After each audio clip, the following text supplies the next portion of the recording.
Halo, Aluxer. Ini adalah seri spesial yang kami buat sebelum akhir tahun, di mana kami akan menjawab beberapa pertanyaan paling umum yang kalian ajukan kepada kami selama 12 bulan terakhir. Kami ingin melakukan semacam sesi tanya-jawab untuk beberapa waktu sekarang. Seperti biasa, jawabannya mungkin tidak persis seperti yang ingin kalian dengar, tetapi kami akan jujur dan langsung ke intinya. Jika ini pertama kalinya kalian menonton salah satu video kami, selamat.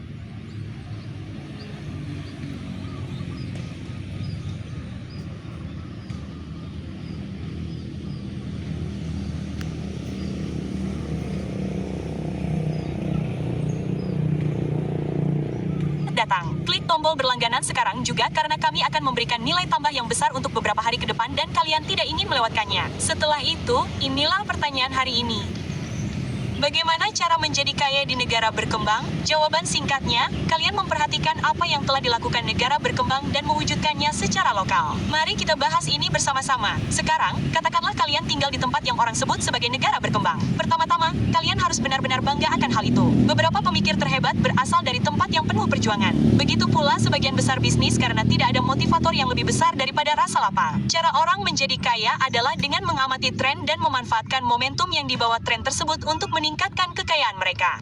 Keuntungan terbesar yang dimiliki negara berkembang dibandingkan negara maju adalah mereka dapat melihat masa depan jangka pendek. Meskipun budayanya berbeda, orang-orang pada dasarnya sama dan sebagian besar kebutuhan mereka serupa, dimanapun mereka tinggal di dunia. Mereka butuh makanan, mereka butuh tempat tinggal, mereka butuh informasi, mereka butuh hiburan, dan banyak lagi. Jika Anda menonton video ini, Anda sudah lebih terinformasi dan lebih terhubung daripada mayoritas orang di sekitar Anda. Gunakan video ini untuk mempelajari tren dan hal-hal yang terjadi di negara-negara dengan kinerja yang lebih baik. Kemudian mulailah dari yang kecil. Ada beberapa strategi langsung untuk menjadi kaya di negara maju. Pertama, mainkan permainan yang sama seperti orang lain, hanya saja lebih baik. Ini berarti bekerja lebih keras daripada orang lain. Menyisihkan uang, menginvestasikannya dengan bijak, dan dalam jangka panjang, ini akan membuat Anda kaya, tidak peduli dari negara mana Anda berasal.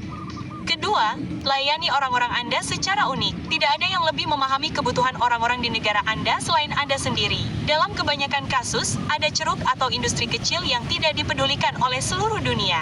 Mulailah bisnis untuk orang-orang Anda dengan menangani ceruk tertentu saja. Anda akan menghadapi beberapa persaingan, tetapi Anda cukup pintar untuk mengungguli mereka. Oke, dua hal ini membosankan. Mari kita bahas hal-hal yang menarik. Ketiga, bawa tren.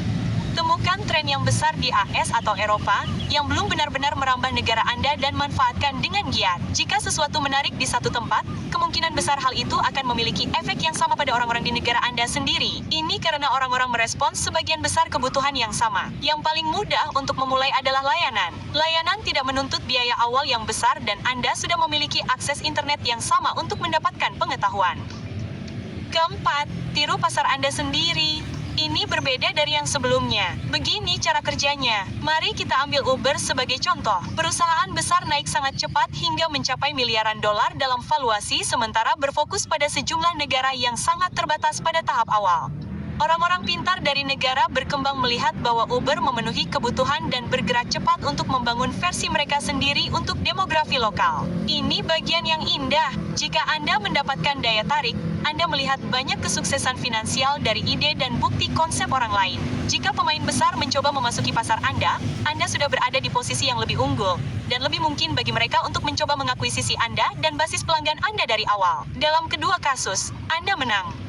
Kelima, manfaatkan mata uang Anda terhadap negara-negara kaya. Orang-orang yang tinggal di negara-negara kaya terbiasa membayar lebih dari penduduk lokal Anda untuk layanan yang sama yang dapat Anda berikan. Satu-satunya tujuan adalah agar Anda lebih baik daripada seseorang yang dapat mereka pekerjakan secara lokal. Semua bisnis ingin memangkas biaya, dan fakta bahwa Anda tinggal di negara dengan mata uang rendah mungkin merupakan berkah tersembunyi. Temukan layanan, sebaiknya layanan digital, yang dapat Anda lakukan setidaknya sebaik pekerja lepas internasional lainnya. Karena mata uang Anda sangat rendah, Anda dapat mengalahkan mereka dari sudut pandang harga dan tetap mendapatkan lebih banyak untuk Anda daripada yang akan Anda dapatkan jika Anda hanya melayani secara lokal. Setiap negara biasanya mengikuti jalur yang sama dan tidak berada di depan, berarti Anda biasanya terlindungi dari hal yang tidak diketahui. Pastikan Anda mengingatnya. Jika Anda ingin negara Anda berubah menjadi lebih baik, Terserah Anda untuk mewujudkannya. Jadi, apakah kami menjawab pertanyaan Anda atau tidak? Menurut Anda, apa yang dapat Anda tambahkan tentang subjek ini? Beritahu kami di kolom komentar. Jika Anda ingin mengajukan pertanyaan sendiri,